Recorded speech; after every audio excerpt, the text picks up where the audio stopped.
So guys, today we're talking about Liver King. He's back in the news. The guy is off his rocker if you've been following on Instagram. And some people have been taking a lot of pleasure in the chaos. Some people have been saying that it's all a grand ruse, that he's just playing a character. He's a marketing genius. And other people think that we're just witnessing mental decline in real time in 8K. If you feel like this is another low value video, go ahead and click the link below. I have a bunch of free shit, including Bullmastiff from my book Base Strength is free, along with a bunch of other slides, sheets, and so on. There's some goodies in there if you haven't checked it out. And guys, I'm gonna pay penance for this. I promise I'll make up for it. We're going to have some whiteboard videos this week. So if you haven't heard already, the story is that our boy Brian Johnson has been arrested for terrorist threats. He apparently came down to Austin, Texas, was trying to aggressively jump on Joe Rogan's coattails. He's been clawing at Rogan for clout for some time and is probably a bit dejected that Rogan never gave him the time of day. So he was going around saying, hey bro, you're a black belt, fight me, I'll come find you. So this guy, at this point, he's just known as a corporate mascot come to life. Like, this is the plot of some indie movie where somebody spends his entire life just dressing up like a Sasquatch to sell beef jerky or something, and then gets amnesia and wakes up thinking that he's actually that Sasquatch. Well, my name's Liver King, man to man. I'm picking a fight with you. Yeah. I have zero training in jiu-jitsu. You're a black belt. You should dismantle me. But I'm picking a fight with you. Your rules, whatever you want me to weigh, I'll weigh it. I weighed 190 this morning. I'll come to you. He's 190 right here with those huge saggy man titties, that distended abdomen. Like, I would have pegged him for being 220 at least. The guy must be 5'4". Jesus Christ. This guy got it right here, 190. What is this guy, 4'11"? Notice that one eye is like really dilated and the other isn't. People keep pointing this out. Some people are saying it's because of an eye injury he had. Others are saying, like, is this drugs? Is this a sign of an impending stroke? I mean, it's probably not awesome. Our ancestors drove G-Wagons. Dear Rogan, I wrote you, but you still ain't calling. I left my cell, my pager, and my home phone at the bottom. You must not have got them. What gets me too is the people that think that this is all like 4D chess. Guys, you're still watching the show and think it's real. People have this ability to look at just people they see on TV and assign some like mystical, brilliant quality. They're all in some hyperspace, playing on a level of complexity we can't fathom.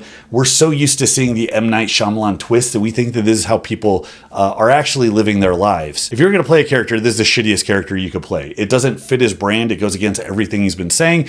He worked so hard to make himself seem big and masculine and virile and competent, and here he's falling apart at the seams. Crucible kind of stuff. Presents like that, Joe Rogan. That's how we do it in Texas, you know. That's real man kind of stuff. We're coming to Austin. We're about to... What's the capital of Texas? Houston. It's Houston.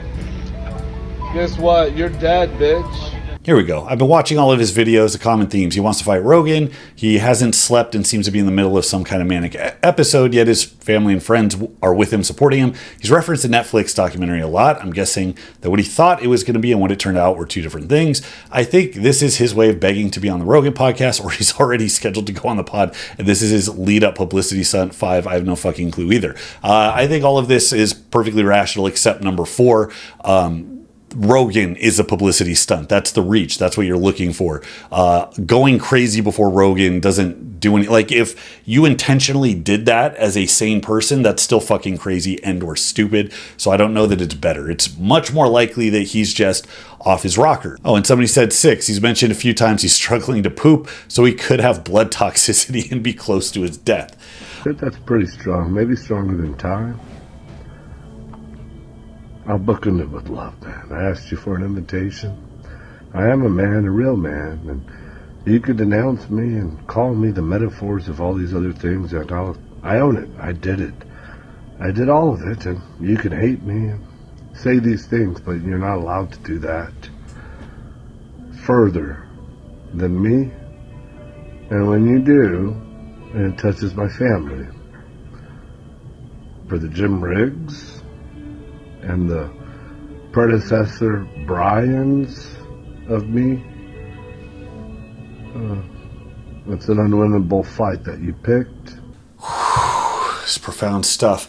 This is a question here. How are the ones closest to him allowing this to happen? Get this man help. And this cuts to the core of dynamics that you see in a lot of, with addiction, but also with mental health issues and just like run-of-the-mill dysfunction. It all goes together. It is codependency. This stuff doesn't come out of nowhere.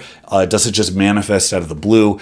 There's probably character traits. There's probably unreasonableness that comes with the type of person to live this type of life and take it as far as he did, to have the lifestyle. And it's great to take pictures with his family and be like, I love my kids. I'm a family man, blah, blah, blah. Everybody does that shit. If they were going to be intervening now, they would have intervened any point along the last, like, however many years on his run-up. I mean, this isn't who this person is. This isn't his organic way of living. This is a character. This shit is something he does for fun. This is who this guy is. He's a CrossFitter. He's a short human being with a chip on his shoulder and a lot to prove, and it took us all the way to this. So, separate or together? Okay, so what did they say? They, listen, just take this with a grain of salt, but they assured me he's going to be in and out. Yeah. It's like, we got to process you. He'll bail out, but we're talking probably 24 hours. 24 hours? Maybe first thing tomorrow when he sees the judge. I don't know. Oh, so it's not an hour. He's going to be the 24 hours. I don't know. They could do a 24-hour. Take you this way to the lobby. Thank you. Okay. So that means 24 hours. I don't know, Miss Barbara. I'm saying that they could hold him for 24 hours. However, they said in and out, which means they could go there and then he comes back out. But I'm under the assumption he would need to see a judge before he is dismissed. Rogan's guys are gone. What is everybody's impression of this person? Their tone, their demeanor, the smiling, their voice is very even. They're smiling here and there, asking questions very matter-of-factly. And at no point do they seem really distressed or disturbed by this. Now, maybe that's what you have that much money. You're like, whatever, he's fine. Maybe you're just so used to this type of chaos in your household that this is just another Tuesday. This type of person, this is the enabler who seems out to lunch. And the twisted thing is very often they're not out to lunch. They know exactly what's going on. They've just gotten so used to making concession after concession after concession that the idea of even reacting like this is weird or unique is just gone. Okay. Handcuff some people in the back of the car. I'm still recording, but sorry I didn't see you come out. We were making your coffee. Coffee's ready. Oh, good. Please, can I have the coffee? Yeah, it's going to be an espresso. What? An espresso. Do you need any, like, If you don't mind, don't ask me what I need. I'll say what I need from whomever I need it to, and I'm going to also do everything that I can with the amount of time. I'll try and explain the least amount that I'm going to. We agreed on 12, correct? 12 minutes, correct. There's 12 ancestral tenets, you know that? I do. Yeah. They're actually principles.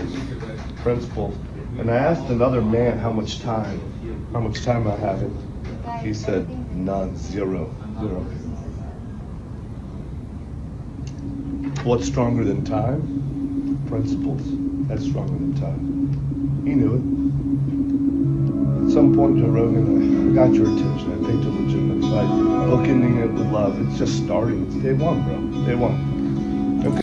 This guru music is killing me too. I thought somebody layered this on as like a soundtrack because it does add something to it. At least 10% of the people watching this are moved by what he's saying because they put that bullshit on top of it. But this is him, I think, blasting this in the background because it's in all of his videos. And it does sound mystical. You're watching the psychological evolution of a guru or a cult leader in real time. This grandiosity, this blurring of reality and fantasy, it's insane. And you see the network that exists that props people up. The people that get paid by him aren't saying shit. His wife, she's like, oh yeah, that's reasonable. I'm not going to ask you what you need. I'll just wait for you to tell me what I need. Holy fucking shit, man. I'm not recording while dealing with the cops outside. Fine. God damn, this took a while. Finally, somebody put some boundaries down. Picking up where we're leaving off. I'm not recording and dealing with the cops. Just put some, because they're not going to take me naked. do you want the are they? green? No. The green is better. Whatever. The green is better. This should give you insight. This is not somebody who's present. And it comes in a lot of ways. You would be inclined to think like being unintelligent or oblivious would be an asset. It probably is. You could be very intelligent and wrapped up in this dysfunctional dynamic, but the cluelessness, I think, is what is putting the nail in that coffin. Yeah, you get conditioned, but there's a certain point where like the levees are breaking and the world's falling. This is the moment for them. And for her to be that checked out, she's either been just entirely taken care of, probably isn't used to really being aware, and is just used to deferring things to other people and having things work out for her in the process. There's also, and a lot of people are going to give me shit over this, but I've heard this before. I've heard it from a couple places. And I don't know how good of a heuristic it is for judging somebody, but the voice. It's like gay voice, like it was offensive to talk about and people thought it was a stereotype, that they looked into it. They're like, oh yeah, there's actually a thing called gay voice. This is trauma voice. The little girl kind of mousy, high-pitched, squeaky. I'd heard from a professional, specialist in like addiction rehab and a lot of the trauma and stuff that goes on with those types of family dynamics. And he was saying specifically that there is something that happens where people get stunted in some way when they're traumatized when they're young, and females tend to be susceptible to it, where somebody that had a really rough time or was traumatized at a very young age, like the voice kind of persists. And when you hear this voice, he said like it got to the point where it stood out. When I hear that voice, it's like, okay, what age were you when you were abused?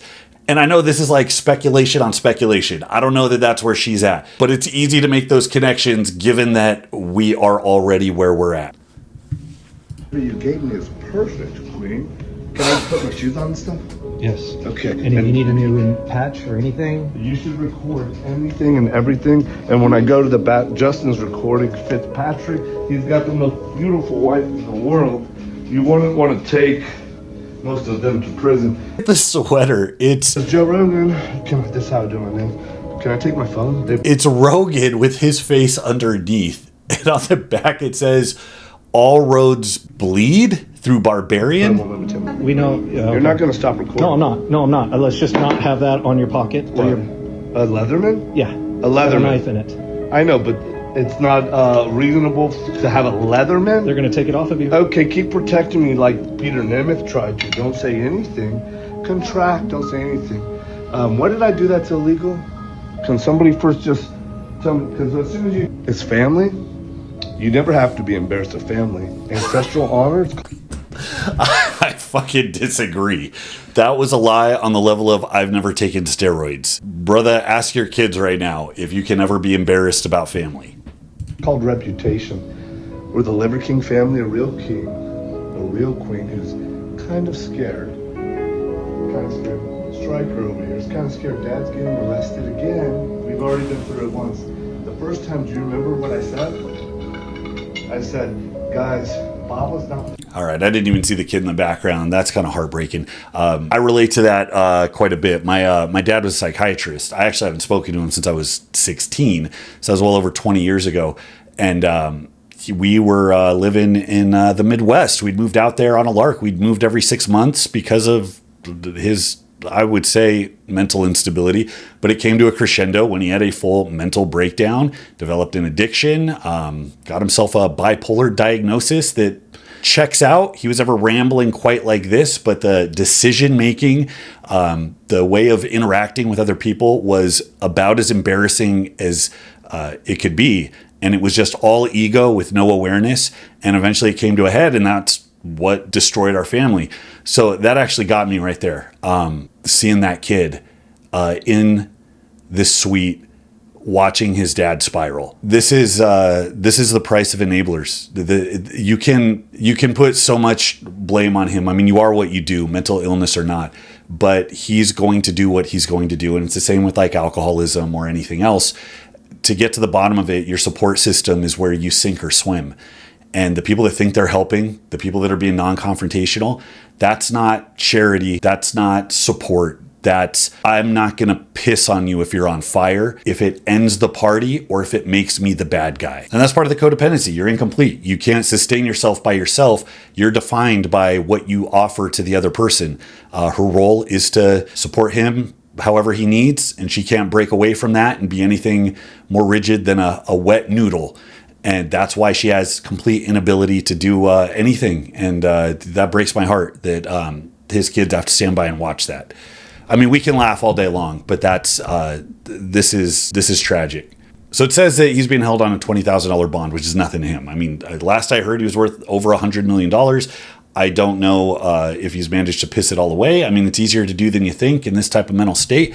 But I don't know how the psychiatric thing plays into it. I don't know what procedure is. They said they were going to hold him for 24 hours. He's obviously a danger to himself or others. I mean, no clinician's going to look at him and be like, yeah, you're good to go. But I don't know how that relates to the charges, if he is going to end up on the street very soon, or if they are going to hold him longer. But Rogan made the right move if him or his people called it in, because I would be scared shitless. You're a high profile person. This guy's running around with screwdrivers and knives talking about fighting you, and he clearly doesn't know fantasy from reality. It says detectives contacted Rogan, who stated he'd never had any interaction with him and considered the post to be threatening. So to all the people that think, oh, this is part of the show, that's not part of the fucking show, guys. So I understand people taking pleasure in his demise given who he was before he went crazy. But I would encourage people to take as many lessons as they can out of this. And it goes deeper than this guy's on steroids or he's selling liver to people. Mental health stuff affects everybody. It affects every family. And watching the decay as this is allowed to go on. This exists in a microcosm in every family. You don't have to be super rich. You don't have to be successful. There are dirt poor families where this dynamic is alive and well, and it contributes actually to why they are that way, because as you can see very clearly, this empire isn't going to last much longer.